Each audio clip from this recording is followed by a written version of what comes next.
వాక్యంలోని నాయన జ్ఞానమును పొందుకున్నట్టుకు మీ సహాయం మాకు చేయండి దేవా. ఈ దినము దీవెనలతో మమ్మల్ని నడిపించి మీరే మా ద్వారా మహిమ ఘనత ప్రభావాలు పొందుమని నజరేయుడు మా ప్రభువు రక్షకుడైన యేసు క్రీస్తు శుభనామములో ఈ ప్రార్థన అడిగి వేడుకొనుచున్నాము మా ప్రియ పరలోకపు తండ్రి. ఆమేన్, ఆమేన్, ఆమేన్. ఆరాధనలో పాట పాడుతూ దేవుని నామాన్ని మహిమపరుద్దాం.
దేవుని స్తుతిస్తూ ఆయన కృపకు పాత్రులముగా ఎంచబడవలసిన సమయం కనుక ప్రతి ఒక్కరు కూడా ప్రభు సన్నిధానంలో దేవుణ్ణి స్తుతిస్తూ కీర్తించుదాము. ప్రభునందు ప్రియమైన దేవుని బిడ్డలారా, ప్రభు సన్నిధానంలో మనందరం లేచి నిలవబడి కీర్తన భాగం నుండి ఉత్తర ప్రత్యుత్తరములుగా దేవుని యొక్క వాక్యమును మనము చదువుకుందాం. కీర్తనల గ్రంథము 22వ అధ్యాయము. కీర్తనల గ్రంథం 22వ అధ్యాయము మొదటి నుంచి 10 వచనాలను ఉత్తర ప్రత్యుత్తరములుగా మనము చదువుకుందాం. కీర్తనల గ్రంథం 22వ అధ్యాయము మొదటి నుంచి 10 వచనములను ఉత్తర ప్రత్యుత్తరములుగా మనము చదువుకుందాం. దావీదు రాసినటువంటి కీర్తన 22వ అధ్యాయము మొదటి నుంచి 10 వచనములు ఉత్తర ప్రత్యుత్తరములుగా మనము చదువుకుందాం. ఒక వచనం మీరు, ఒక వచనం నేనుగా మనము చదువుకుందాం. నా దేవా, నా దేవా, నీవు నన్నేలా విడనాడుతివి. నన్ను రక్షింపక నా ఆర్తధ్వని వినక నీవేలా దూరముగా నున్నావు.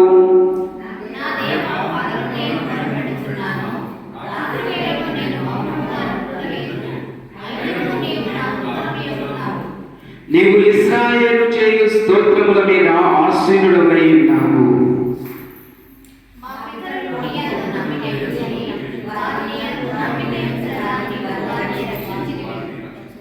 వారు నీకు మొరపెట్టి విడుదల పొందిరి, నీ యందు నమ్మిక ఇచ్చి సిగ్గుపడకపోయి.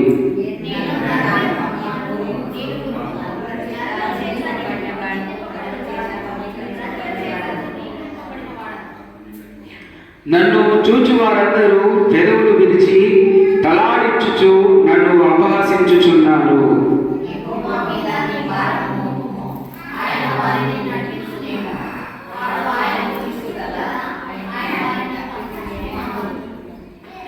గర్భము నుండి నన్ను తీసిన వాడవు నీవే కదా. నేను నా తల్లి యొక్క స్తన్యపానము చేయించుండగా నీవే కదా నాకు నమ్మిక పుట్టించితివి.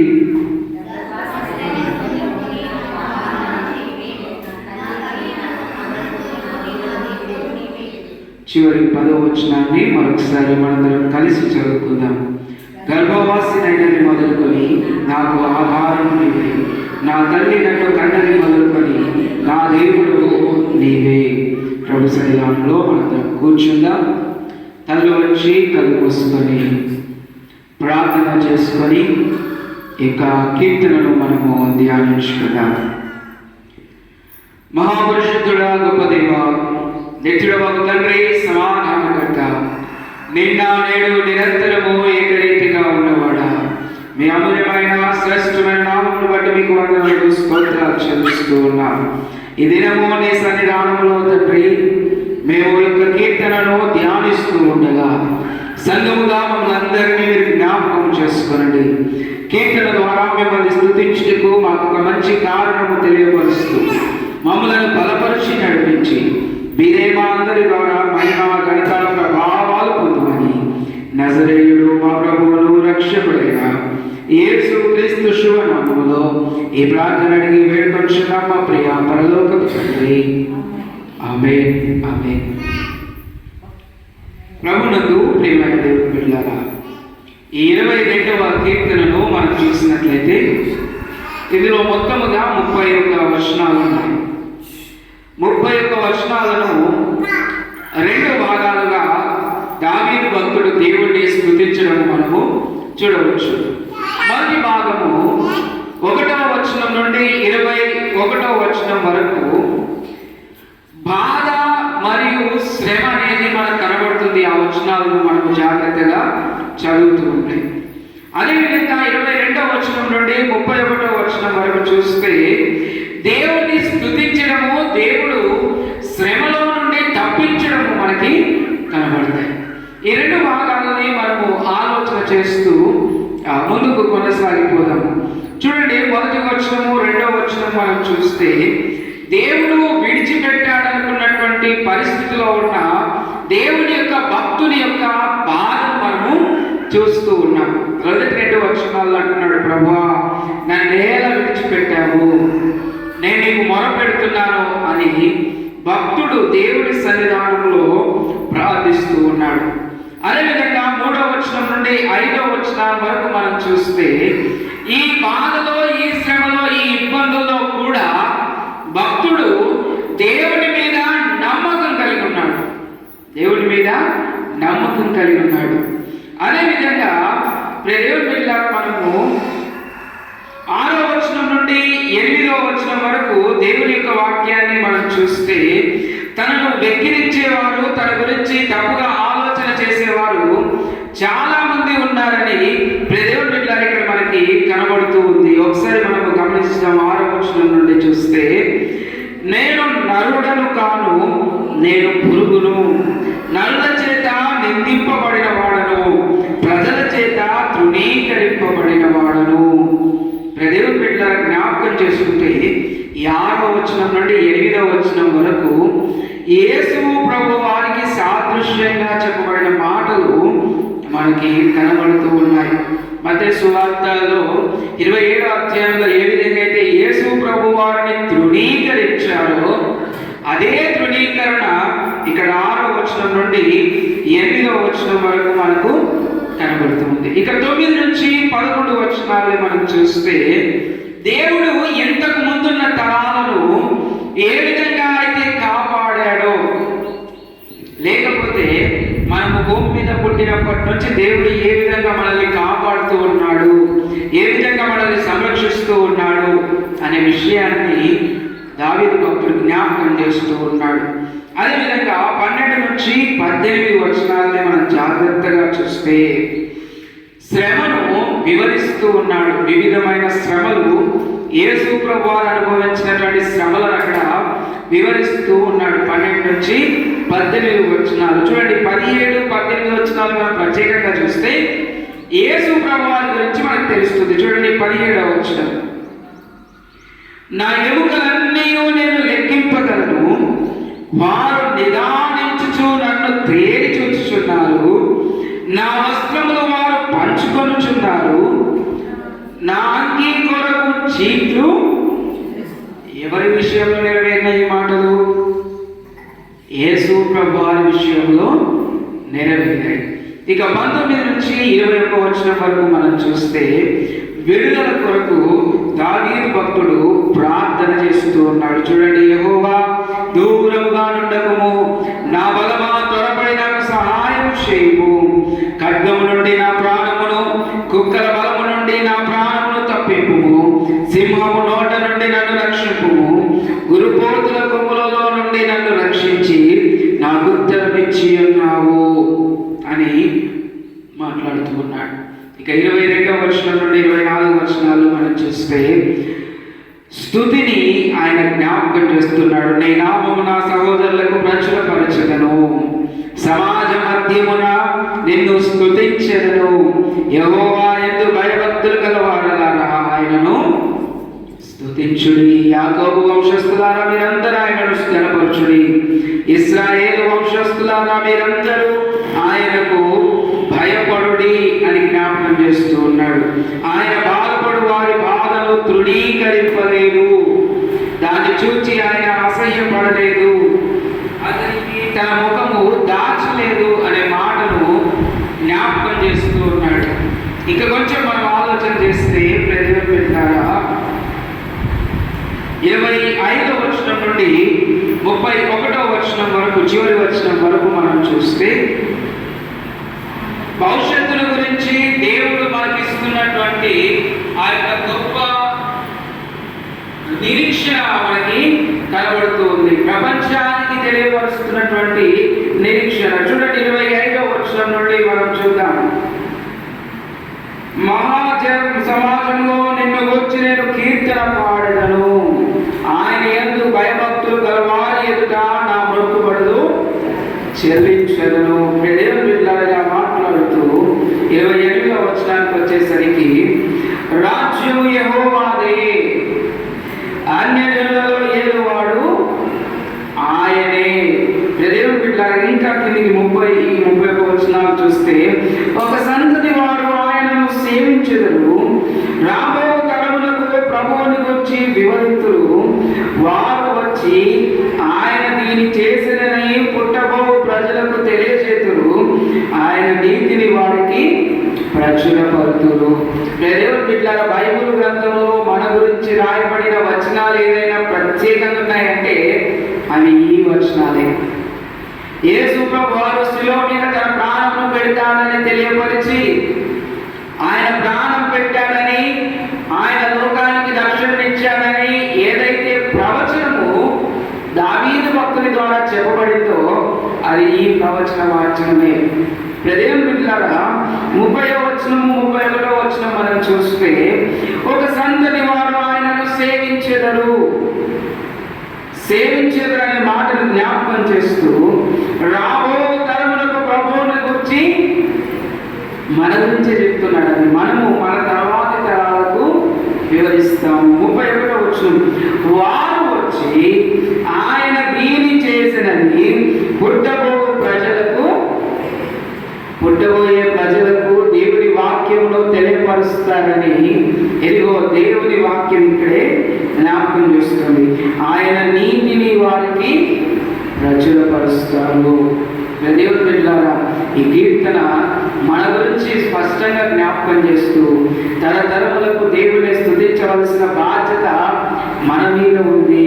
మన తరములకు, మన పిల్లలకు, పిల్లల పిల్లలకు దేవుని గురించి చెప్పవలసిన బాధ్యత మన మీద ఉందని ఈ కీర్తన మనకు జ్ఞాపకం చేస్తుంది. కారణం ఏంటి అంటే 9-10 వచనాలనే మనం చూస్తే, గర్భము నుండి నన్ను తీసిన వాడవు నీవే, నేను నా తల్లి యొక్క స్తన్యపానం చేయుచుండగా నీవే కదా నాకు నమ్మిక పుట్టించింది. గర్భవాసినై మొదలుకొని నాకు ఆధారము నీవే, నా తల్లి నన్ను కన్నది మొదలుకొని నా దేవుడవు నీవే. శ్రమ వచ్చి ఉన్నది, సహాయము చేయువాడులో లేడు, నాకు దూరముగా. దేవుడు మనకి ఎల్లప్పుడూ ఆసన్నుడిగా దగ్గరగా ఉన్నాడు కనుక అటువంటి దేవుడిని మనము స్తుతించాలి. దేవుడు మన ద్వారా ఆయన స్తుతిని పొందుకోవాలని కోరుకుంటున్నాడు కనుక దేవునికి మనందరం కూడా లేచి నిలవబడి దేవుడు చేసిన కార్యములను జ్ఞాపకం చేసుకుంటూ, ఆయన కృపను జ్ఞాపకం చేసుకుంటూ ప్రతి ఒక్కరూ కూడా దేవునికి స్తుతి ప్రార్థనలు చెల్లించుదాం. ప్రతి ఒక్కరు సన్నిధానంలో లేచి నిలవబడి కళ్ళు వచ్చి కళ్ళు తీసుకొని మనము ప్రార్థన చేసుకుందాం. దేవుడు ఎక్కడ 2-3 నా నామములో కూడి ఉంటారో వారి మధ్యలో నేనుంటానని వాగ్దానం చేసినవాడు. ఈ దినం ఆయన మందిరంలో నేను చేసే ప్రార్థనను వినడానికి ఆయన సిద్ధంగా ఉన్నాడు. కాబట్టి మనం ప్రార్థన చేసుకుందాం. ప్రతి ఒక్కరూ కళ్ళు వచ్చి మన ప్రార్థనలో ఉంటూ ఉండగా శారదమ్మ ప్రార్థనలో నడిపిస్తారు. బాలపురం శారదమ్మ గారి ప్రార్థనలో నడిపిస్తారు.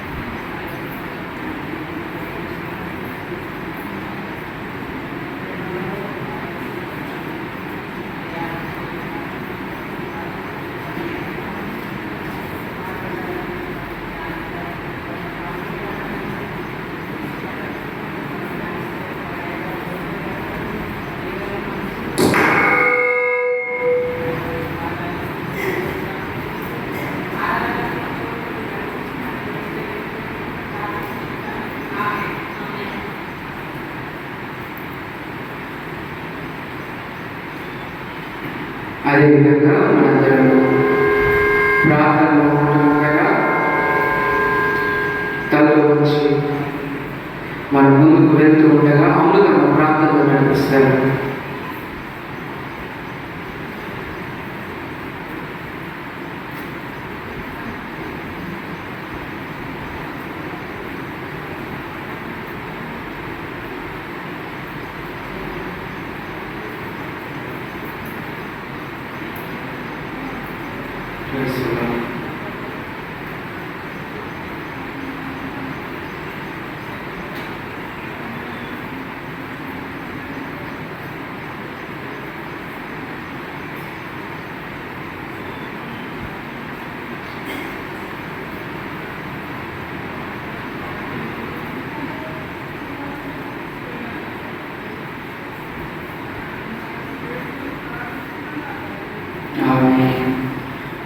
స్థితి గమనించి నన్ను ప్రేమించి నా కొరకై కల్వరిలో యాగమైతివి. నా స్థితి గమనించి నన్ను ప్రేమించి నా కొరకై కల్వరిలో యాగమైతివి. నీదు యాగమే నా మోక్ష మార్గము. నీదు యాగమే నా మోక్ష మార్గము. నీ అందే నిత్య జీవము ప్రభువా. నీ అందే నిత్య జీవము.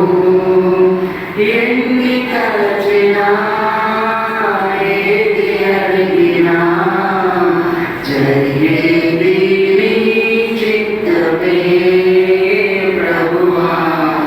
జరిగేది నీ చిత్తమే. ప్రభు సన్నిధానంలో మనందరూ వచ్చి ప్రార్థనలో ముందుకు కొనసాగుదాం. ప్రతి ఒక్కరు ప్రార్థనలో ఉండగా సుందరమూర్తిగా ప్రార్థనలు నడిపిస్తారు.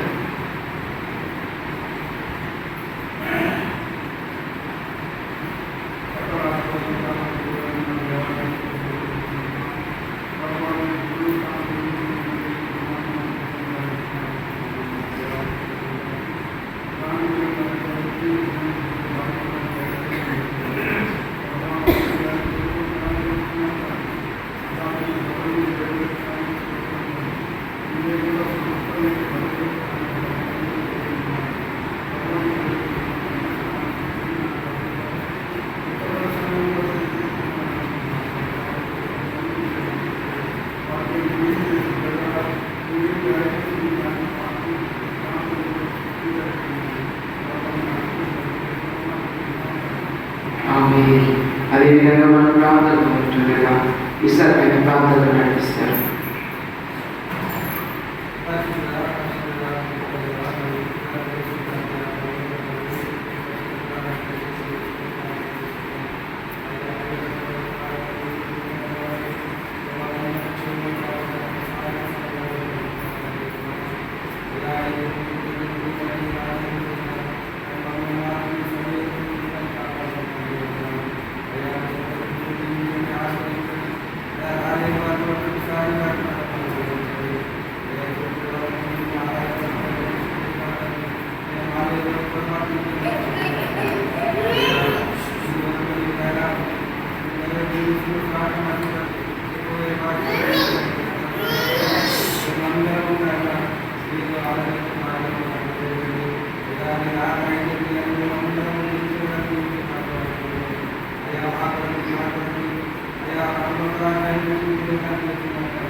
కృపామయుడా నీలోనా కృపామయుడా నీలోనా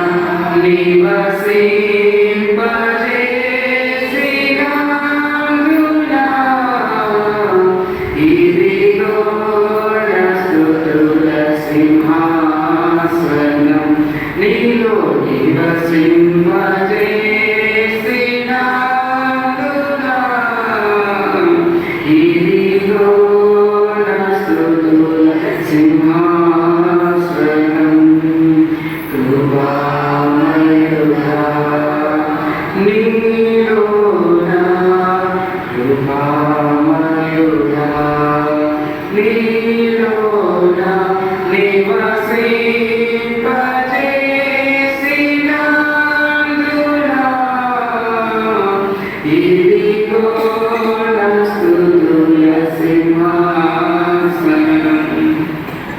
చూసుకున్నాం.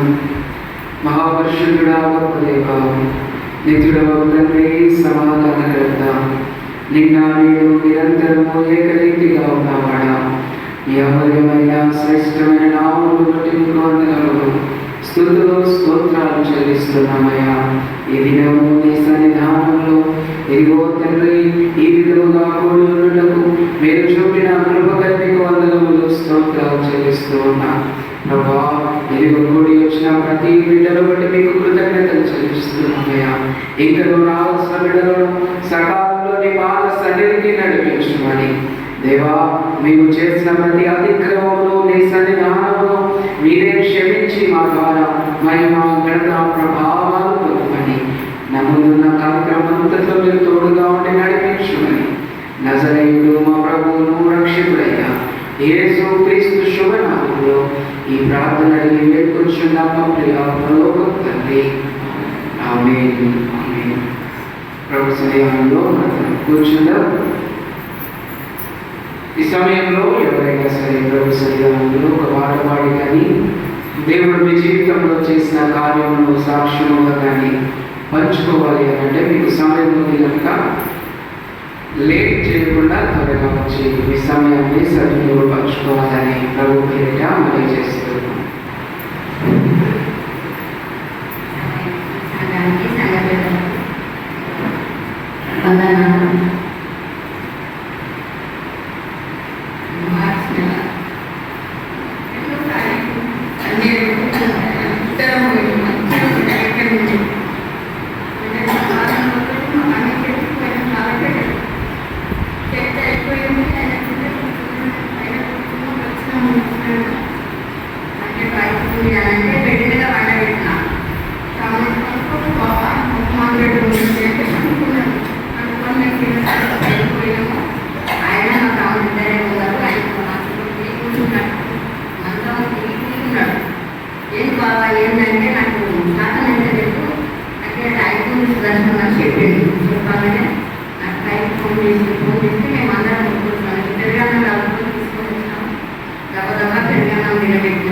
పెద్ద హాస్పిటల్ తీసుకుపోవాలి, నాకు అర్థమైతే లేదు అని అన్నాడు.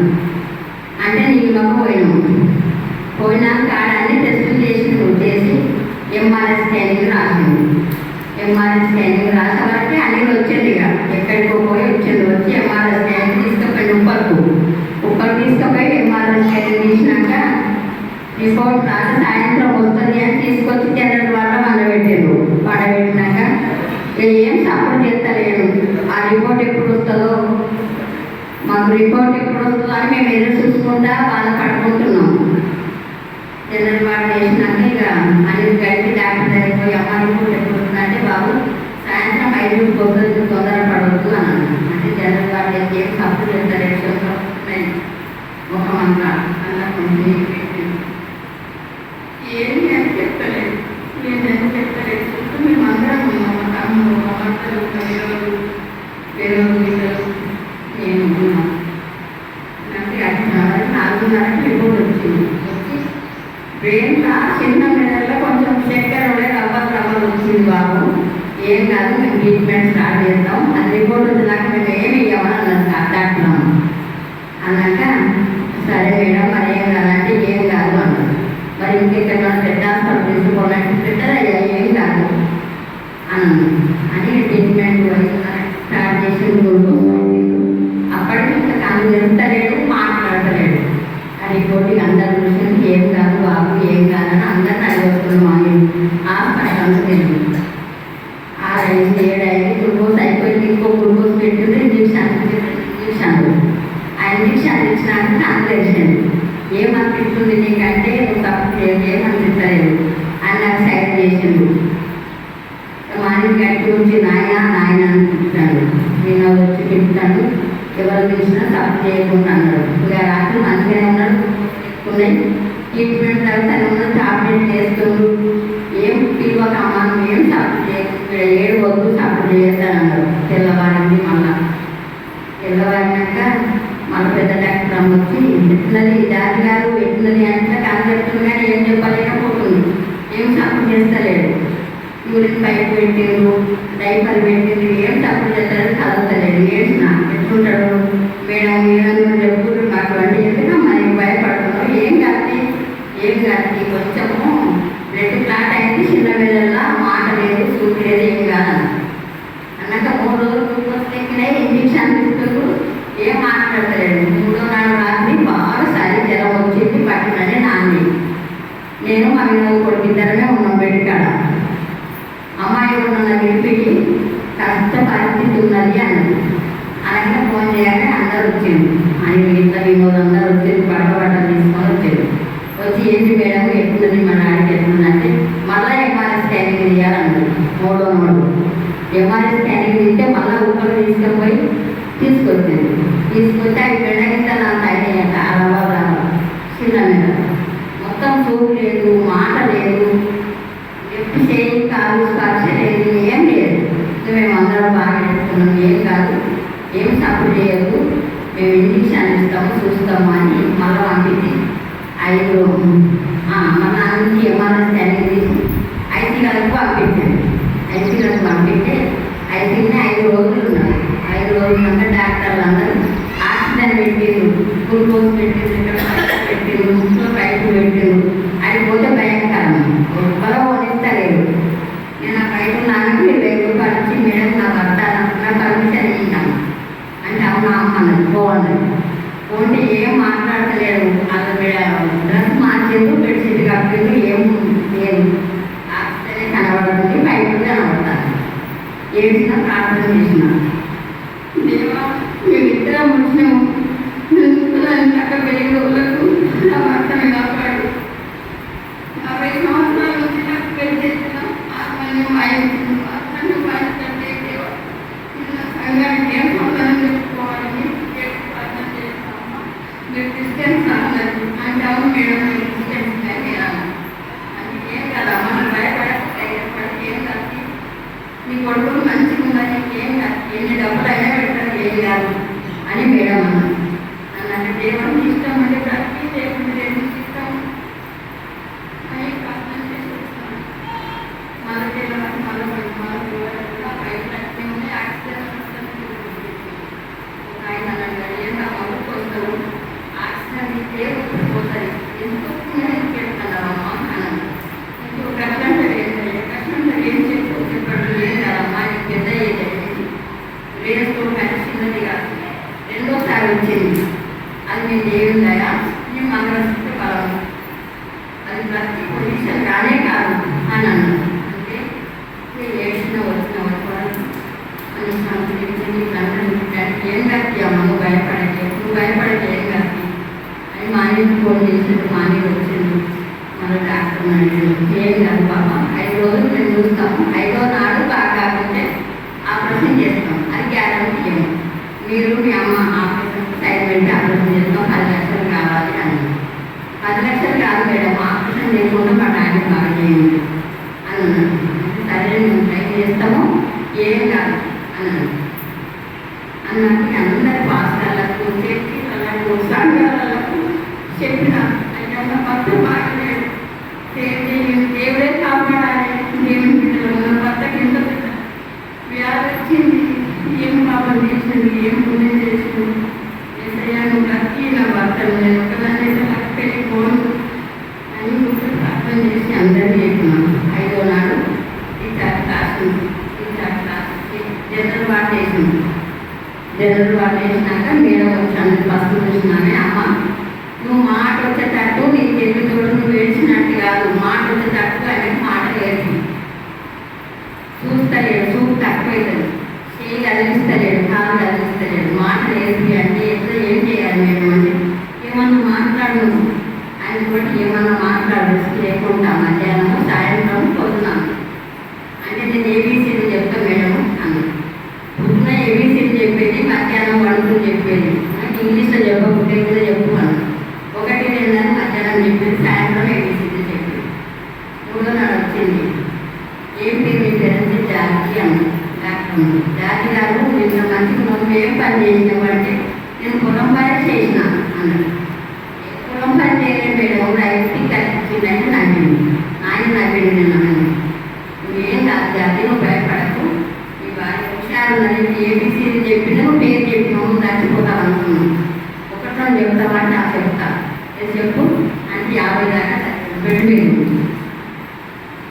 50 దాకా జరిగినాక మనం అన్నికి వచ్చినాక ఈయనకు మంచి మందులు ఇస్తున్నాం బాబు ఏం కాదు మీ అమ్మ మస్తు కష్టపడుతుంది ప్రయాసపడుతుంది మీ డాడీ కొరకు అన్నట్టు ఎప్పుడు మేడం చేయలేదు బాగా వచ్చాడు బాగా వచ్చింది చిన్న చిన్న రాళ్ళు బయటకు వచ్చి గేరు బయటికి కచ్చుకులు కట్టి ఆ రాళ్ళని చూపించిన ఒక్కొక్కటి విడిగిస్తే జారిపోతుంది చేతులు ఉన్నాయని కచ్చుకులు కట్టి రాళ్ళు మూట కట్టించిన కాలు చేయి కాలు ఊకే గుంజిన పిల్లతోటి గుర్తు అరికాలు అన్నాడు పిల్లితోటి అరికాలు ఊకే గుంజిన ఏమి 3 రోజులు ఏమి నాకు చూస్తున్నది ఏంటి సూర్యుడు చూస్తున్నది ఏంటంటే ఏం కాదు డాక్టర్ చెప్పింది అన్నాను.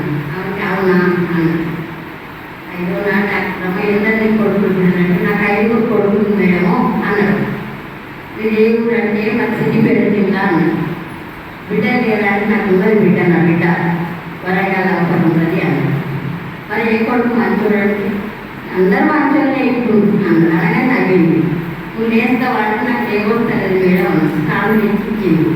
తాను పట్టుకున్నలేడు అని పట్టుకున్నా నిలబడతలేడు ఎవరు చాలా పట్టుకున్నా నిలబడతాడు.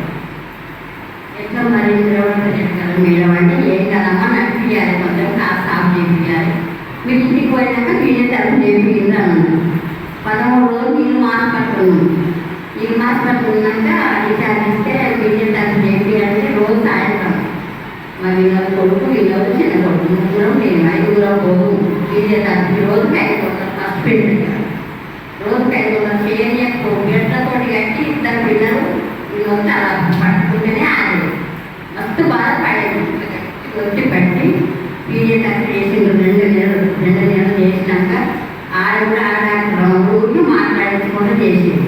ఏంటి నాన్న నువ్వు ఇంత బాధపడుతున్నావు నువ్వు చేస్తే నువ్వు బతుకుతావు నగ పెట్టిపోతావు నడుస్తావు నువ్వు చేతిలో ఆత్మనే వాడిచినవే కదా మీ సంఘం అందరినీ చూస్తానంటే కదా నువ్వు మేము రాజ్యాన్ని చూస్తావు అని నాకు అందరూ మాత్రమే ఉన్నారు. మా తమ్ముడు మేము 5 రోజులు కట్టుకుంటున్నాం. ప్రభుదాసు నాతాను జయరాజు నేను ఇక అందరూ ఫ్యామిలీ కట్టుకుంటుంటే నవ్వింది. ఆ పీరియడ్ అవి చేస్తాడు. ఇంతమందిని ఆశ్చర్యం నువ్వు నడవాలంటే 20 రోజుల వరకు నడిచాను స్టాండ్ పట్టుకోడు. సైకిల్ ఉన్నది సైకిల్ తెప్పించింది సైకిల్ ఎక్కాడు. ఆయన నువ్వు మంచిగా అయినా 2 నెలలు ఇంకా 15 రోజులు అంటే 15 రోజులు పోయాను. పోయినాక ఇక కొంచెం నడిచిండు. నడిచినాక ఇంటికి వచ్చినాం. మెట్లు 2 మెట్లు మా వినోద్ ఉన్నది మెట్ల మీద తీసుకెత్తుకొని పోదు మా వినోద్ పెద్ద కొడుకు చిన్న కొడుకు దించుకుని ఎత్తకపోదు మస్తు కష్టపడదు పిల్లలు 2 నెలలు ఆడినాం 2 నెలలు మాని పెట్టాము. దేవుని దేవల్ల మీ ప్రార్థన వలన అయ్యగారి ప్రార్థన వలన మంచిగా అయింది. ఇంకా పూర్తి స్వస్థత రావాలని ప్రార్థన చేసుకున్నందరికీ ఎన్నో వందనాలయ్యా.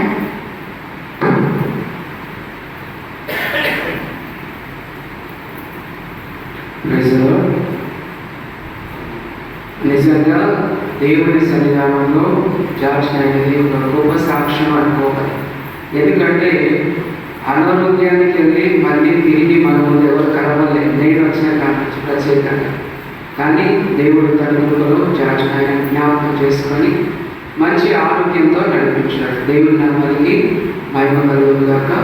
అది సమయం ముందుకు వెళ్తుంది. ఇంకెవరైనా ఉన్నారా? ప్రకాశ్ నేను ముందుకు వచ్చి పాట పాడి దేవుడి నామాన్ని మహిమపరుస్తాను.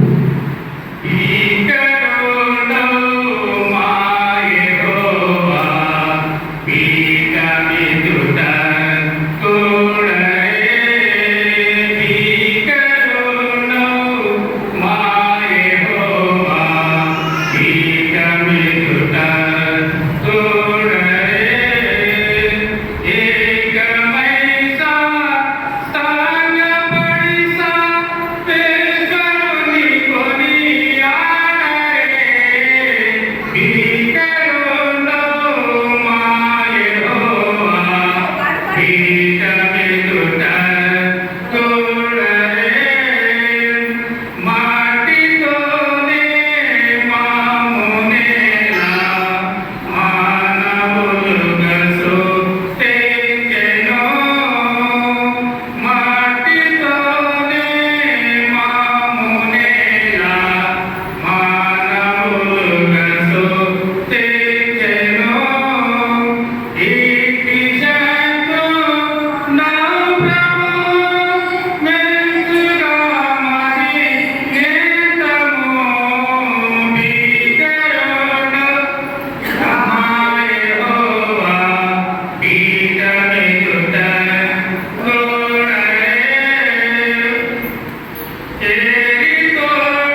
సమయంలో మనము దేవుడి వాక్యం వరకు ముందుకు వెళ్దాము.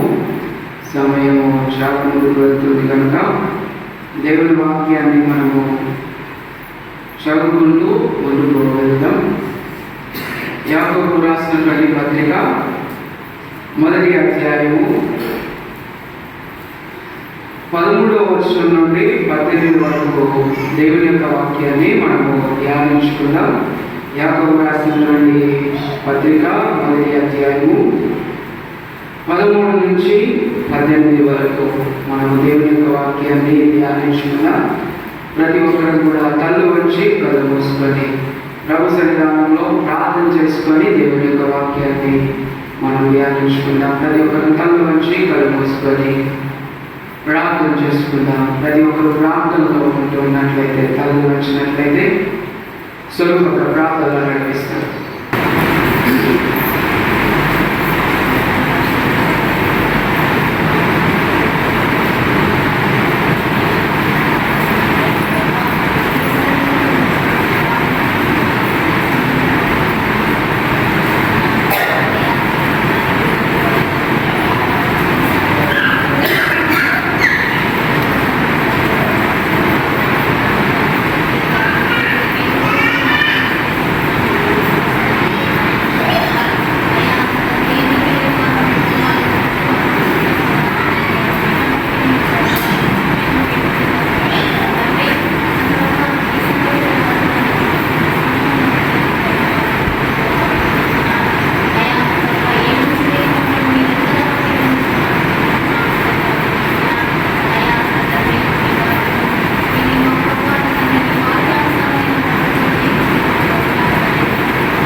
గడిచిన ఆదివారం దేవుడి యొక్క వాక్యాన్ని మనం ధ్యానించాం. యాకోబు పత్రిక 1వ వచనం నుండి 12వ వచనం వరకు మనం ధ్యానం చేసుకున్నాం. సమస్యలు, శ్రమలు, ఇబ్బందులు, బాధలు, వీటి గురించే మనం ఆలోచన చేశాం. ఇవి ఎటువంటి అనుమతి లేకుండా, మనం పిలవకుండానే మన జీవితంలోకి వచ్చేది అనే విషయాన్ని మనం ఆలోచన చేశాం. అదేవిధంగా ఈ శ్రమలను, ఇబ్బందులను, బాధలన్నింటినీ కూడా దేవుణ్ణి బట్టి మహా ఆనందముగా లేదా సంతోషకరమైన వాటిగా ఎంచుకోవాలని మనం ఆలోచన చేశాం. అంత మాత్రమే కాదు, ఈ శ్రమలు, ఇబ్బందులు, వేదనలు మనకి ఎందుకు వస్తాయి, లేదా వచ్చిన తర్వాత మనం ఏం చేయాలి, దేవుడి వైపు ఎందుకు చూడలేకపోతున్నాము అని అంటే సరైన అవగాహన లేక, సరైన ఆలోచన లేక మనం మన శ్రమంలో దేవుడిని చూడలేకపోతున్నాము అనే విషయాలను పోయిన ఆదివారం మనము ఆలోచన చేశాము. అయితే ఈ ఆదివారము దాని యొక్క పొడిగింపు లేదా వాక్యాన్ని మనము ఇంకా ముందుకు ఆలోచన చేస్తున్నాం. 11వ వచనం నుండి 18వ వచనం వరకు. ఎందుకనంటే 12వ వచనం వరకు దేవుని బిడ్డలారా శోధన గురించి, శ్రమ గురించి, ఇబ్బంది గురించి జ్ఞాపకం చేసినటువంటి భక్తుడు యాకోబు 13వ వచనం దగ్గరికి రాగానే తన విధానాన్ని మొత్తము మార్చేశాడు. తన మాట విధానాన్ని మార్చేశాడు, తెలియజేసే విధానాన్ని మార్చేశాడు. ఎలా మార్చాడు అని మనం ఆలోచన చేస్తే ఇక్కడ శోధన, టెంప్టేషన్, శోధన గురించి మనకి జ్ఞాపకం చేస్తూ ఉన్నాడు. నిజంగా శోధన గురించి మనం ఆలోచన చేస్తే కొన్ని విషయాలు మనం ఆలోచన చేయాలి. ఎందుకంటే శోధన అసలు దేవుడి వల్ల వస్తుందా, లేకపోతే మన జీవితంలో మనమే కావాలని శోధనలోకి వెళ్తామా అనేది మనం ఆలోచన చేసుకోవాలి. ఎందుకనంటే దేవుని వాక్యం సెలవిస్తుంది, దేవుడు ఎవరిని శోధించడు. దేవుడు ఎవరిని శోధించడు. చూడండి 13వ వచనాన్ని మనం చూస్తే యాకోబు రాసిన పత్రిక 1:13వ వచనం, దేవుడు కీడు విషయమై శోధింపబడనేరడు. ఫస్ట్ థింగ్, మొట్టమొదటి మనం గుర్తుంచుకోవాలి, అసలు ఫస్ట్ మనం దేవుడిని శోధించకూడదు. నాకెందుకు ఈ శ్రమ వచ్చింది అని దేవుడిని శోధించదు. ఫస్ట్ విషయం. ఎందుకంటే నీ మీద, నా మీద, మనందరి మీద సర్వాధికారం కలిగిన వాడు దేవుడు. కావాలనుకుంటే నిన్ను తీసుకెళ్ళి కొండ మీద కూర్చోబెడతాడు, అవసరమైతే అదే కొండ మీద నుంచి నిన్ను, ఎందుకనంటే ఆయన సర్వాధికారం ఎవరికి? దేవుడు. కాబట్టి కీడు విషయమై దేవుడిని మనం ఎప్పుడు క్వశ్చన్ చేయదు. ఇప్పుడు రాసు ఎవరికైనా మరణశిక్ష విధించాడు అనుకోండి, ఏం చేస్తారు? ఎదురు మాట్లాడతారా? సైలెంట్గా తీసుకెళ్ళి చంపేస్తారు. ఎందుకు అంటే ఆయనకు సర్వాధికారము. దేవునికి కూడా మన విషయంలో, మన శ్రమల విషయంలో, మన ఇబ్బందుల విషయంలో, ప్రతి విషయంలో ఆయనకి ఏముందంటే అధికారము ఉంది. అందుకే యోబు భక్తుడు అంటాడు, మనం దేవుడి వల్ల మేలే అనుభవించాలా, కీడు అనుభవించకూడదా అనడం కదా. ఏమో మాస్టర్ గారు డౌటే. చూడండి ఒకసారి యోబు గ్రంథం మనం ఒకసారి చూద్దాం. కీర్తన గ్రంథానికి ముందు ఉంటుంది యోబు గ్రంథం 2వ అధ్యాయం.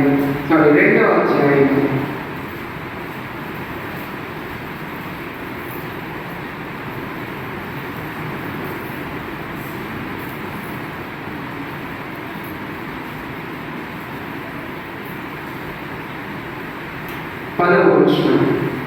అందుకతడు 7వ వచనం నుంచి మనం చూద్దాం. కాబట్టి యెహోవాని యెహోవా సన్నిధి నుండి బయలువెళ్ళి అరికాలు మొదలుకొని నడినెత్తి వరకు బాధగల కురుపులతో యోబును మొత్తెను. యోబుకు అరికాలు మొదలుకొని నడినెత్తి వరకు బాధ కలిగినటువంటి కురుపులతోటి ఇదిగో ఆయనకు బాధ వచ్చింది, శ్రమ వచ్చింది, ఇబ్బంది వచ్చింది, అన్ని విధాలైనటువంటి పరిస్థితులు ఆయన కలిగాయి. అలాంటి పరిస్థితుల్లో అతను ఒళ్ళు గోపుకొనుటకై చిల్ల పెంకు తీసుకొని బూడిదలో కూర్చుండగా అతని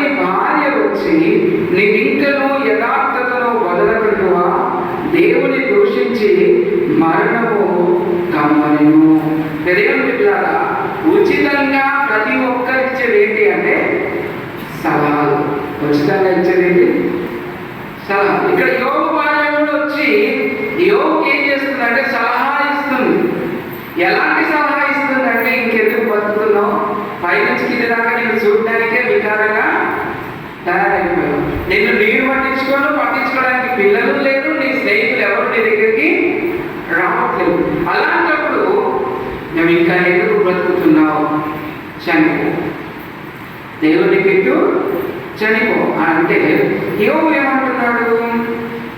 అందుకతడు మూర్ఖురాలు మాట్లాడినట్లు నీవు మాట్లాడుచున్నావు, మనము దేవుడి వలన మేలు అనుభవించుమా, కీడును మనము అనుభవింపగలదా అని.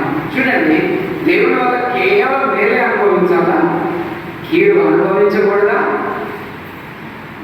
ఇలాంటి విశ్వాసము ప్రతి క్రైస్తవునికి ఉండాలి. ఇక్కడ అదే అంటున్నాడు, అనుభవించకూడదా, కీడును మనం అనుభవింపగలదా అను. ఈ సంగతులలో ఏ విషయమైనను యోగు నోటితోనైనను పాపము చేయలేదు. దేవుడు పెట్టారా? అందుకే దేవుడు మన మీద సర్వాధికారం కలిగిన వాడిని గుర్తుంచుకొని మనకు వచ్చిన ప్రతి శ్రమలో దేవుడు మనం క్వశ్చన్ చేయొద్దు, ప్రభువా నీ చిత్తం అయితే తప్పించు, ప్రభువా.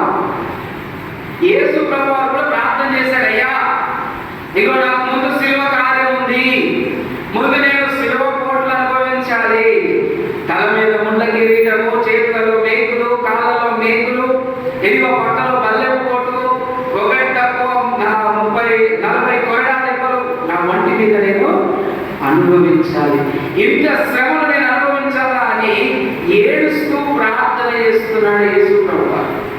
ఆయన తెలియదా దేవుడే తన మీద సర్వాధికారం కలిగిన వాడని? తెలుసు కాబట్టి యేసు ప్రభువు ఏమన్నాడంటే లాస్ట్కి, ప్రభువా ఈ గిన్నెను నా వద్ద నుండి తొలగించమని చెబుతూనే, అయినను నా చిత్తం కాదు నీ చిత్తమే సిద్ధించు. అంటే మన శ్రమల్లో, మన ఇబ్బందుల్లో, మన బాధల్లో దేవుడి చిత్తం నెరవేరుతుంది కాబట్టి మనం దేవుడిని క్వశ్చన్ చేయడానికి లేదు.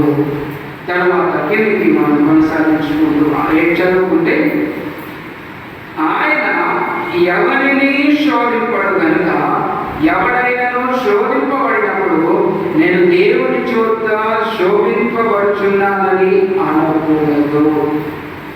సింపుల్గా చెప్తూ ఉన్నాడు, దేవుడు ఎవ్వరిని శోధింపడు, ఎవరిని శోధింపడు. నిజంగా దేవుడు శోధింపుడు కాబట్టి నన్ను దేవుడు శోధిస్తున్నాడని ఎవరు అనొచ్చా? అనొద్దు. మనకి ఎలాంటి పరిస్థితి ఉన్నా దేవుడిని అనడానికి మనకు అధికారము లేదు. దేవుని బిడ్డ జ్ఞాపకం చేసుకోండి. తరువాత జ్ఞాపకం చేస్తూ ఉన్నాడు, మన జీవితంలో శ్రమ అనేది ఎల్లప్పుడూ, శోధన అనేది ఎల్లప్పుడూ ఉంటుంది. ఎందుకుంటుంది అంటే, ఇదిగో మనకు లేని ఆర్థిక స్తోమతను మనం కోరుకున్నప్పుడు శోధనలో పడాల్సి వస్తుంది. ఎదుటి వాడిని చూసి నాకు కూడా అది రావాలి అనుకున్నప్పుడు శోధనలో పడవలసి వస్తుంది. దేవుడి జ్ఞాపకం చేసుకోండి, నేను చెప్తూ ఉన్నాను. ఇంకా మనం జ్ఞాపకం చేసుకుంటే ఈ మోచనం ద్వారా, ఈ వచనం ద్వారా మనం తెలుసుకోవాలి, దేవుడు ఎవరిని శోధించడు, మనంతట మనమే శోధనలో పడతాము. అది మనం జ్ఞాపకం చేసుకోవాలి. శోధనలో మనం పడ్డప్పుడు మనం కలిగే శ్రమ, మనకు కలిగే ఇబ్బంది, ప్రతి పరిస్థితి కూడా దేవుడు కలిగించేది కాదు, మనతో మనం కలిగించిందని గ్రహించుకోవాలి. ఆ శోధనలో నిలబెట్టడానికి దేవుడు ఉన్నాడని మనం ఆలోచన చేసుకోవాలి. ఇక రెండో మాటను మనం ఆలోచన చేస్తే, 14వ వచనాన్ని మనం చూసినట్లయితే, ప్రతి వాడు తన స్వకీయ దురాశ చేత ఈడోబడి మరల్పబడిన వాడై శోధింపబడును. శోధింపబడుతుందానికి కారణం ఏంటి అనగా మన సొంత దురాశ. ఇది మన శోధన రావడానికి కారణం ఏంటి చెప్పండి? సొంత ఆశ కాదు. ఆశ తీరుట ప్రాణములకు తీపి అని సామెతలలో చెప్తున్నాను, కానీ దురాశ అనేది దుఃఖానికి చేరు అనే మాట మనకు తెలుసు. అదేవిధంగా ఇక్కడ అంటున్నాడు, మనము మన దురాశ చేత ఈడబడుచు ఉన్నాము కాబట్టి మనమే మనంతట మన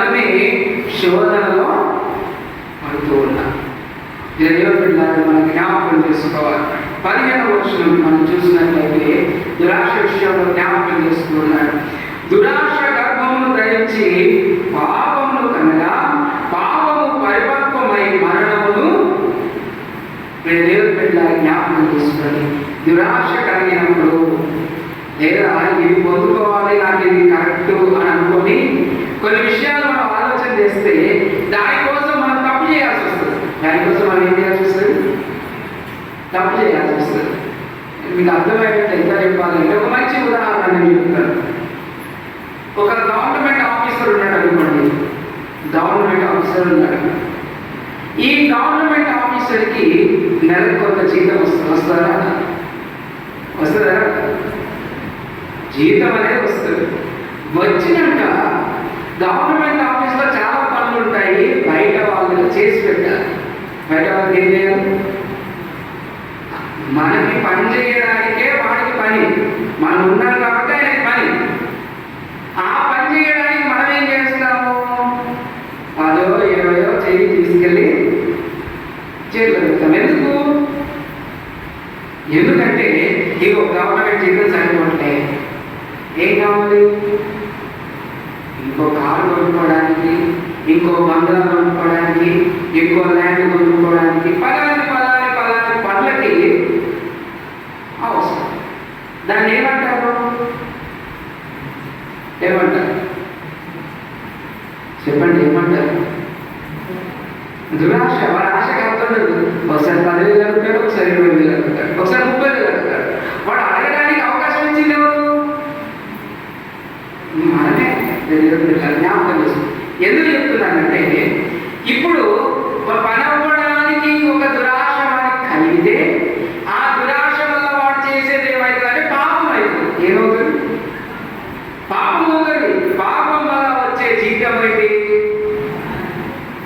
మరణం. పాపం వల్ల వచ్చే జీతము మరణం. మరణాన్ని కొని తెచ్చుకుంటున్నాం. మనం మరణాన్ని కొని తెచ్చుకుంటున్నాం. దాన్నే దురాశ అంటాడు. అందుకే అంటున్నాడు ఇక్కడ, ఈ శ్రమ, ఈ బాధ, ఈ శోధన ఎవరు కలగజేస్తున్నారు?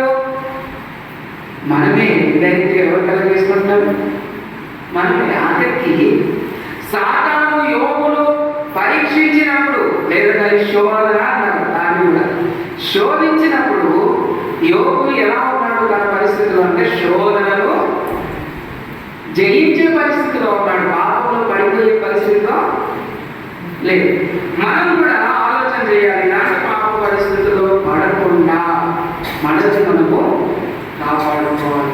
దేవుడు మన జీవితంలో వచ్చిన ప్రతి శ్రమలో కాపాడడానికి శక్తివంతుడు, బలవంతుడు, నమ్మకమైన వాడని ఇలాంటి విశ్వాసం మనకు ఉండాలి. ఇంకా కొంచెం మనం జాగ్రత్తగా ఆలోచన చేస్తే 16వ వచనంలో, నా ప్రియ సహోదరులారా మోసపోకుడి. ఏమంటున్నాడు? మోసపోవద్దు. నా ప్రియ సహోదరులారా మోసపోవద్దు. మోసపోవద్దని చెప్తున్నాడు. చెప్పండి, మోసపోవద్దని ఎందుకు చెప్తూ ఉన్నాడు? ఇంకొంచెం మనము ముందుకు ఆలోచన చేస్తే మోసపోవద్దు అని చెప్పడానికి చాలా మంచి విషయాలు ఉన్నాయి. 22వ వచనం, మీరు విలువారు మాత్రమే ఉండి మిమ్మల్ని మీరు మోసపుచ్చుకొనక వాక్య ప్రకారం ప్రవర్తించువారై ఉండండి.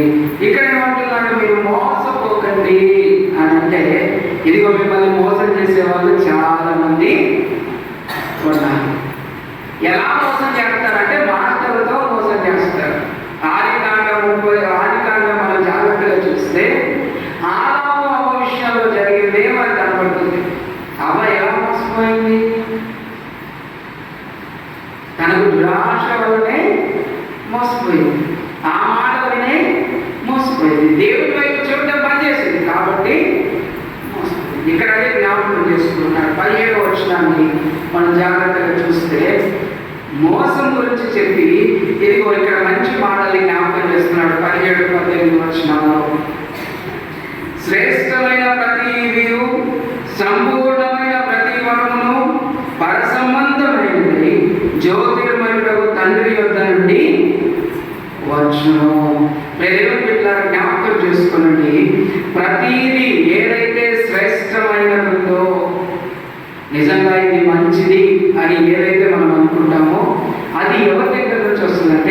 జ్యోతిర్మయుడైన తండ్రి దగ్గర నుండే వస్తుంది. జ్ఞాపకం చేసుకోండి. ఎందుకు అనంటే ఆయన యందు ఏ చంచలత్వం అయినను గమనాగమనం వల్ల కలుగు ఏ ఛాయ అయినను లేదు. దేవుడు పెట్టారా, నిప్పుకు నీడ ఉంటుందా? ఉంటుందా?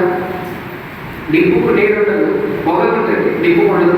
జ్ఞాపకం చేసుకోండి. నిప్పుకు నీరు ఉండదు. నిప్పు నుండి వచ్చే పొగకి ఏముంటుందంటే నీరు ఉంటుంది. దేవుని పెట్టారా జ్ఞాపకం చేసుకోండి. ఇక్కడ ఏమంటున్నాడంటే దేవుడు ఎటువంటి చంచలత్వమును, ఎటువంటి వేరే గమనాగమనం వల్ల కలుగు ఛాయ అయినను ఆయనలో లేదు. ఆయన జ్యోతిర్మయుడు అంటే నిప్పు లాంటి వాడు అని జ్ఞాపకం చేస్తున్నాడు. దేవుడు నిప్పు లాంటి వాడని ఎందుకు జ్ఞాపకం చేస్తున్నారు అని అంటే, దేవుడు బిడ్డలారా, ప్రతీది దేవుడు మంచిది ఇవ్వాలనుకుంటాడు. దాంట్లో నిన్ను శోధించేది ఉండదు, నేను వేధించేది ఉండదు, నేను ఇబ్బంది పెట్టేది ఉండదు. ఇంకా నీ ఇబ్బందిలో, నీ శ్రమలో నుంచి నిన్ను బయటపడేసేదే ఉంటుంది. కాబట్టి ఇక్కడ జ్ఞాపకం చేస్తున్నాడు, దేవుడు కన్సిస్టెంట్గా ఒకే దగ్గర కదలకుండా నీ మీద నమ్మకం ఉంచినటువంటి వాడు ఉన్నాడు. తనలో ఎటువంటి మార్పు లేదు. నిన్న నేడు నిరంతరము ఏకరీతిగా ఉన్నాడు. చూడండి 18వ వచనం, చివరి వచనం మనం చూద్దాం.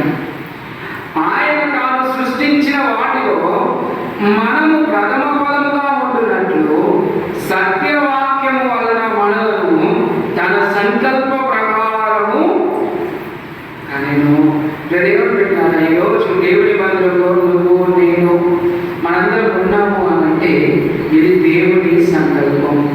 మనం చేసిన ప్రతి అపరాధము, ప్రతి పాపము క్షమించబడుతుంది అనంటే అది దేవుడి సంకల్పము, దేవుడి యొక్క ప్రేమ. అలాంటి పరిస్థితుల్లో మనం ఉన్నాం కనుక ఈ యొక్క శ్రమ నుండి, శోధన నుండి మనం తప్పించుకోవడానికి ఒకటే దారి అని మనం ఆలోచన చేయాలి. ఏంటిది ఆ దారి అంటే, మొట్టమొదటిది 17వ వచనం ద్వారా జ్ఞాపకం చేస్తూ ఉన్నాడు, దేవుడి మీద ఆధారపడడు. దేవుడి మీద ఆధారపడడు. దేవుడి మీద ఆధారపడి సత్యవాక్యము వలన నడుచుకోవడం. ఈ దారి తప్ప వేరే దారి మనకి లేదు. అందుకే యేసుప్రభువు వారు ఏమన్నాడంటే, నేనే మార్గము, నేనే సత్యము, నేనే జీవం. ఇదిగో నా ద్వారా తప్ప తండ్రి యొద్దకు ఎవరు రాలేడు. కాబట్టి దేవుడి మనం జ్ఞాపకం చేసుకోవాలి. మనం శోధనలో ఉన్నప్పుడు శోధనను మనం జయించే పరిస్థితికి రావాలి.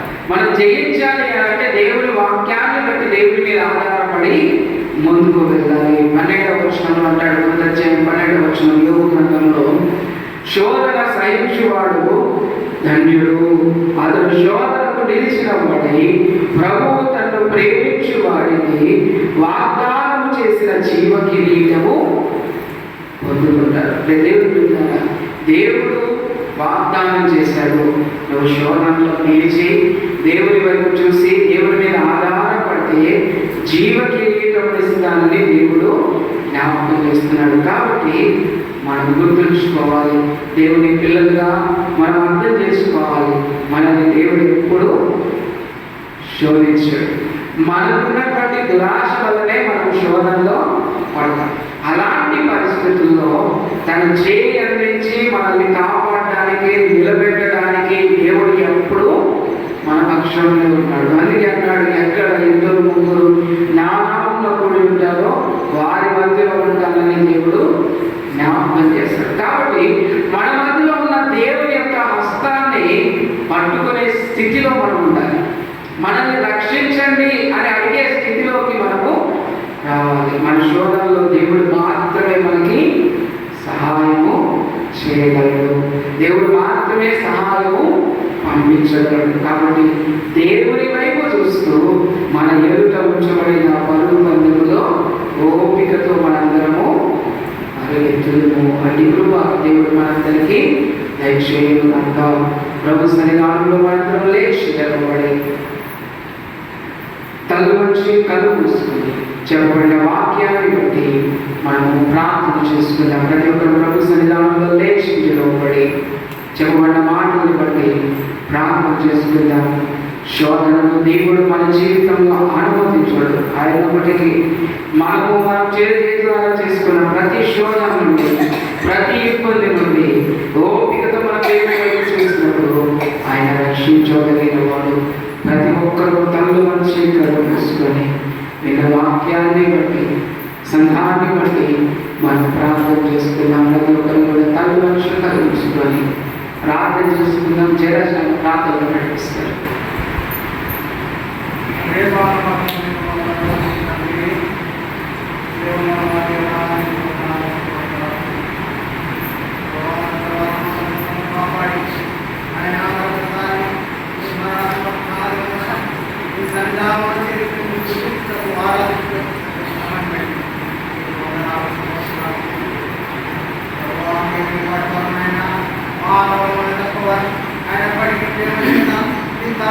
కాపాడి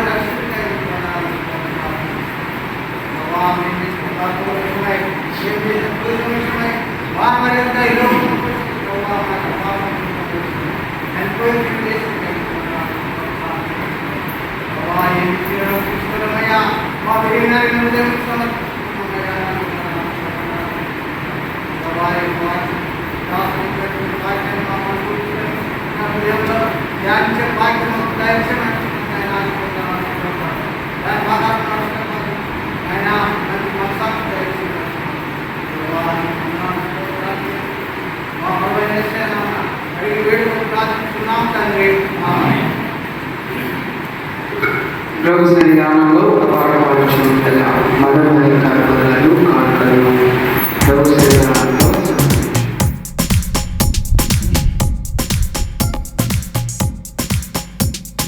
హల్లెలూయా స్తుతి మహిమా దేవునికి చెదము. హల్లెలూయా స్తుతి మహిమా దేవునికి చెదము. హల్లెలూయా హల్లెలూయా హల్లెలూయా హల్లెలూయా హల్లెలూయా హల్లెలూయా హల్లెలూయా స్తుతి మహిమా దేవునికి చెదము.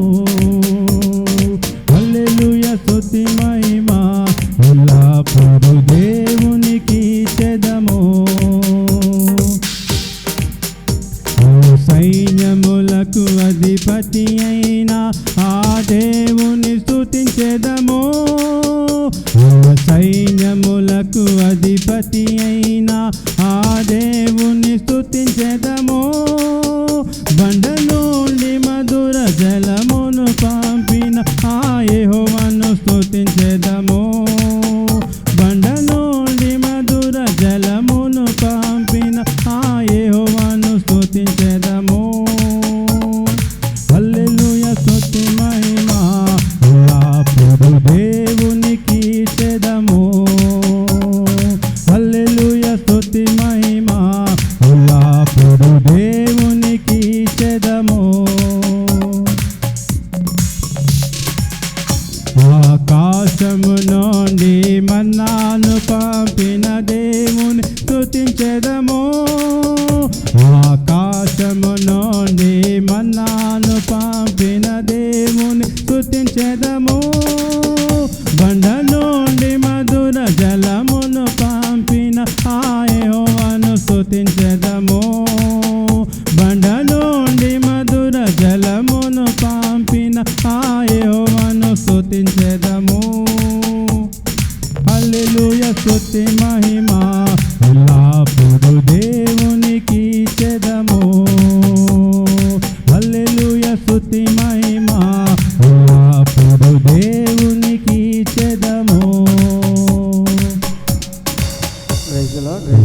ప్రభు సన్నిధానంలో తల్లు వంచి కళ్ళు మూసుకొని ఇతవన్న కానుకల నిమిత్తము మనము ప్రార్థన చేసుకుందాం.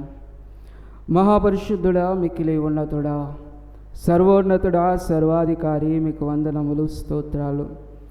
ఈ యొక్క మధ్యాహ్న కాల వేళలో తండ్రి నీ సన్నిధానంలో కూడి ఉన్న మమ్మలందరినీ మీరు జ్ఞాపకం చేసుకుంటూ ఉన్నారు. నీ సన్నిధానంలో ప్రభువా మీరు మమ్మల్ని శోధింపువారు కాదు, మా శోధనలో మాకు సహాయం చేయువారని నాయన మేము జ్ఞాపకం చేసుకొని ఉన్నాం తండ్రి. అందును బట్టి మీకు వందనములు. ఇదిగో మీరు మమ్మల్ని ప్రేమించి మా కష్టార్జితమును నాయన ప్రభువా దీవించి మాకు ఇచ్చినటువంటి నాయన ఇదిగో ధనములో నుండి కొంత నీ సన్నిధానమునకు కానుకగా తీసుకొని వచ్చాము. జ్ఞాపకం చేసుకొనండి. కానుక అర్పించిన ప్రతి హస్తమును మీరు దీవించండి. వారి కుటుంబములకు 30, 60 100 దీవెన ఆశీర్వాదాలు దయచేయమని ప్రార్థిస్తూ ఉన్నాం నాయన. నీ కృప నీ కనికరము మా సంఘం మీద ఇప్పుడు ఎల్లప్పుడూ సదాకాలం ఉంచి మీరే మహిమ ఘనత ప్రభావాలు పొందుమని నజరేయుడు మా ప్రభువును రక్షకుడైన యేసు క్రీస్తు శుభనామములో ఈ ప్రార్థన అడిగి వేడుకొంచున్నాం మా ప్రియ పరలోకపు తండ్రి. ఆమేన్ ఆమేన్. ఈ సమయాన్ని కమిటీ వారికి అప్పగిస్తూ ఉన్నాను. Praise lord.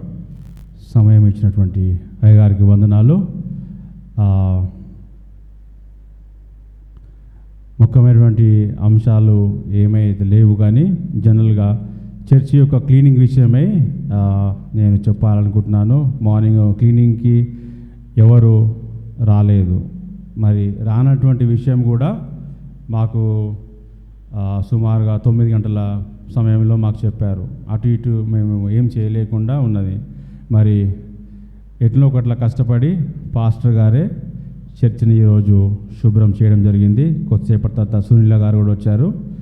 మరి వాళ్ళ హెల్ప్తో పాటు పాస్టర్ గారు చేసినట్టుగా మాకు తెలిసింది. మరి ఈ క్లీనింగ్ విషయమై మిమ్మల్ని విన్నపించుకుంటున్నాను. ఎందుకంటే సంఘముగా మీరందరూ కలిసి ముందుకు వస్తేనే ఈ పనులు జరుగుతాయి. సంఘంలో ఎన్నో రకమైనటువంటి పనులు ఉంటాయి. ఆదివారము 2.5 గంటల సమయం మాత్రమే మనం ఈ యొక్క ఆలయంలో ఉండడం జరుగుతుంది. కానీ మీరు కూర్చోడానికి మరి వెనకాల బ్యాక్గ్రౌండ్లో ఎంతోమంది శ్రమిస్తారు. ఇక్కడ ఈ విషయాలు మీరు జ్ఞాపకం చేసుకోవాలని నేను మిమ్మల్ని కోరుతా ఉన్నాను. మరి బాప్టిజంకి కొన్ని 2 రిక్వెస్ట్ వచ్చాయి లాస్ట్ వీక్. దయచేసి ఈ బాప్టిజం విషయమై సంఘమంతా కలిసి ప్రార్థించాల్సిందిగా కోరుచున్నాము. మరి ముఖ్యంగా మన సౌండ్ సెటప్ సంబంధించి నేను ఒక కొటేషన్ తీసుకొచ్చాను. ఒక మిక్సరు, ఒక 2 స్పీకర్లు, లేకపోతే సింగిల్ బీన్ అనుకోవచ్చు మనము. ఒక మిక్సరు, కొన్ని వైర్స్, స్టాండ్స్ ఇవన్నీ కలుపుకొని సుమారుగా 3,50,000 రూపాయలు అవుతుంది అప్రాక్సిమేట్ కాస్ట్. ఈ ప్రెమిసెస్ అంటే ఈ చర్చికి సరిపోయేటువంటి సౌండ్ సిస్టమ్ ఏదైతే ఉన్నదో, అంటే జనరల్ వోకల్ అంటే నేను మాట్లాడేటప్పుడు ఇది సరిపోతుంది. కానీ మ్యూజిక్ సిస్టమ్ ఇవన్నీ వస్తే ఈ సిస్టమ్ పనికిరాదు యాక్చువల్గా. అయినా కానీ మేము ఏదో నడిపిస్తూ ఉన్నాము. సౌండ్కి మినిమం ఒక 5 లక్షల రూపాయల వరకు ఖర్చు వస్తుంది. కానీ అన్నీ తగ్గించుకొని ఒక 3,50,000 రూపాయలు మేము ఒక కొటేషన్ తీసుకొని వచ్చాము. మరి ఈ కొటేషన్ నిమిత్తమై మీరందరూ కలిసి ప్రార్థించాల్సిందిగా కోరుతా ఉన్నాము. ఎందుకంటే మన వల్ల సాధ్యం కానటువంటి విషయాలన్నీ ప్రార్థన ద్వారానే సాధ్యపడతాయి. అందరు నమ్ముతున్నారా? ప్రార్థన ద్వారానే ఈ చర్చ్ కానీ ఇక్కడ ఉన్నటువంటి ప్రెమిసెస్లో ఏది ఉన్నా కానీ అది సాధ్యపడ్డది. ఈ చర్చ్ ఇంతకుముందు ఇక్కడ లేదు, కానీ చర్చ్ మనం కట్టుకున్నాం. ఇది కేవలం ప్రార్థన ద్వారానే అయింది. మీ యొక్క ప్రార్థనలు చేసినట్టయితే దేవుడు మనకు అన్నీ దయచేస్తాడని మరి నేను దేవుణ్ణి అర్థిస్తున్నాను, దేవుని కోరుతున్నాను, విన్నపించుకుంటున్నాను. పాస్టర్ గారి దగ్గర ఇంకేమైనా ఉన్నాయా అనౌన్స్మెంట్స్? 1-2 మర్చిపోతే మరి పాస్టర్ గారు గుర్తు చేయాల్సిందే కోరుచున్నాను. Praise the Lord. ఒకటే దయచేసి జ్ఞాపకం చేసుకోండి. బాప్తిస్మము రేపు ఫస్ట్ సండే రోజు మరి కోరుకున్నారు కావాలని. మరి ఫస్ట్ సండే వచ్చే ఆదివారము ఆరాధనకు ముందే మరి బాప్తిస్మం ఇవ్వడం జరుగుతుంది కనుక సంఘం కూడా సహకరించాలని ప్రభు పేరిట మనవి చేస్తూ ఉన్నాం. అదేవిధంగా జ్ఞాపకం చేసుకోండి, కమిటీ వారికి సంఘానికి కూడా తెలియపరుస్తున్నాం ఏంటంటే మరి బాప్తిజం తీయడానికి తొట్టి సిద్ధంగా లేదు. దయచేసి ఆ తొట్టిని సిద్ధం చేయాలని ప్రభు పేరిట మనవి చేస్తూ ఉన్నాం. తదుపరి ఈ విషయాలు మాత్రమే నేను చెప్పదలుచుకున్నాను. దయచేసి బాప్తిజం పొందేవారు శుక్రవారము ఉదయం 11 గంటల నుండి 1 గంట వరకు వారికి కొంత బాప్తిజం గురించి, క్రైస్తవ్యం గురించి తెలియజేయబడుతుంది. శుక్రవారం రోజు ఉదయం 11 గంటల నుండి 1 గంట వరకు, అదేవిధంగా శనివారం కూడా ఉదయం 11 గంటల నుండి 1 గంట వరకు. పాస్టర్గా నేను మందిరం దగ్గరే ఉంటాను. మరి బాప్తిజం తీసుకునేవారు, అదేవిధంగా ఇంకా తెలుసుకోవాలి అనుకునే వారికి కూడా అవకాశం ఉంటుంది కనుక సంఘం వద్ద జ్ఞాపకం ఉంచుకొని రావాలని ప్రభు పేరిట మనవి చేస్తూ ఉన్నాను. మరి పోయిన వారం కొంతమంది రాలేదు, మరి బాప్తిసాలు ఏంటి అని కన్ఫ్యూజన్గా కూడా ఉండొచ్చు. విషయం ఏంటి అని అంటే, సాధారణంగా నాకు తెలిసినంత వరకు మన గ్రామంలో ఈస్టర్లో కానీ క్రిస్మస్లో కానీ బాప్తిసాలు ఇస్తారని తెలుసు. కానీ బాప్తిజం తీసుకునేవారు అన్న మరి ఈస్టర్ రోజు మాకు మిస్ అయిపోయింది, ఇప్పుడు మాకు బాప్తిజం కావాలి అని వారు కోరారు కనుకనే సంఘం ముందు పడి బాప్తిజం కొరకు ఆలోచన చేస్తుంది కనుక గమనించాలని ప్రభు పేరిట మనవి చేస్తూ ఉన్నాం. ప్రభు సన్నిధానంలో లేచి నిలవబడి చివరి ప్రార్థన మనం చేసుకుందాం. మహాపరిశుద్ధుడా, మిక్కిలి ఉన్నతుడా, సర్వోన్నతుడా, సర్వాధికారి, మీకు వందనములు, స్తోత్రాలు, స్తుతులు చెల్లిస్తూ ఉన్నాం. ప్రభువా, ఈ దినము నీ సన్నిధానంలో మేమందరము ఈ విధంగా కూడుకొని ఉన్నాము అనంటే కేవలము మీ ఉచితమైన కృప. తండ్రి, కూడి వచ్చిన ప్రతి ఒక్క బిడ్డను బట్టి మీకు వందనములు, స్తోత్రాలు చెల్లిస్తూ ఉన్నాం. ప్రతి ఒక్కరి నాయన జీవితాలను బట్టి మీకు వందనాలు చెల్లిస్తూ ఉన్నాం. వారి జీవితాల్లో మీరు చూపిస్తున్న కృపకై మీకు వందనాలు చెల్లిస్తున్నామయ్యా. ప్రతి సమస్యలో, ప్రతి ఇబ్బందుల్లో తోడుగా ఉండి నడిపిస్తున్న విధానమును బట్టి మీకు కృతజ్ఞతలు చెల్లిస్తూ ఉన్నాం. మరి ప్రత్యేకంగా నాయన ఈ దినము నీ సన్నిధానంలో కూడి ఉన్న బిడ్డలు ఎటువంటి ఆలోచనతో, ఎటువంటి ప్రార్థన అవసరతతో వచ్చి ఉన్నారో మీరే జ్ఞాపకము చేసుకునండి. ప్రతి ప్రార్థన అవసరతను మీరు సఫలపరచమని ప్రార్థిస్తూ ఉన్నాం. ప్రతి వేదనను, ప్రతి భారమును మీరు తీసివేయమని ప్రార్థిస్తూ ఉన్నాం. నీ కృపలో మీరే బలపరచమని, ఈరోజు రాలేకపోయిన బిడ్డల్ని మీరు జ్ఞాపకం చేసుకునండి. నీ కృపలో బలపరచండి. నీ చిత్తము నీ రాకడ ఆలస్యమైతే నాయన మరొకసారి నీ పాద సన్నిధిలో నాయన వారు రావడానికి మీ సహాయము దయచేయమని, మరి ప్రత్యేకంగా నాయన ప్రభువా నీ సన్నిధానంలో ఇదిగో తండ్రి దూర ప్రాంతంలో ఉన్నటువంటి మా యొక్క బంధువులను, మిత్రులను, శ్రేయోభిలాషులను వారందరినీ బట్టి మీకు వందనములు, స్తోత్రాలు చెల్లిస్తూ ఉన్నాం. ప్రత్యేకంగా గ్రామమును జ్ఞాపకం చేసుకునండి. గ్రామంలో చేయబడుతున్నటువంటి వ్యవసాయ పనులను మీరు జ్ఞాపకం చేసుకునండి ప్రభువా. ప్రతి హస్తాన్ని మీరు దీవించమని, నీ కృపలో బలపరచి నడిపించమని నాయన మీ ప్రేమ గల హస్తాలకు మమ్ములను, మా సంఘమును అప్పగించుకుంటూ నజరేయుడు మా ప్రభువును రక్షకుడైన యేసు క్రీస్తు శుభనామంలో ఈ ప్రార్థన అడిగి వేడుకొంచున్నాం మా ప్రియ పరలోకపు తండ్రి, ఆమేన్. పరలోక ప్రార్థన చెప్పుకుందాం. పరలోకమందున్న మా తండ్రి,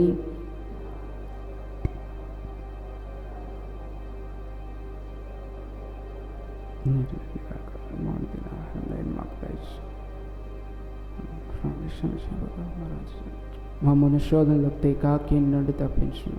ఎందుకనగా రాజ్యము, బలము, మహిమ నిరంతరము నీవే నావు తండ్రి, ఆమేన్. ఆశీర్వాదముల్ మా మీద వర్షింపజేయుమీశా, ఆశతో నమ్మి ఉన్నాము నీ సత్య వాగ్దానము, ఈ మాహి మీద రుమ్మారించుమో దేవా, రమ్మరా ప్రేమ వర్షము, కృమ్మారించుమో దేవా, ఆమేన్.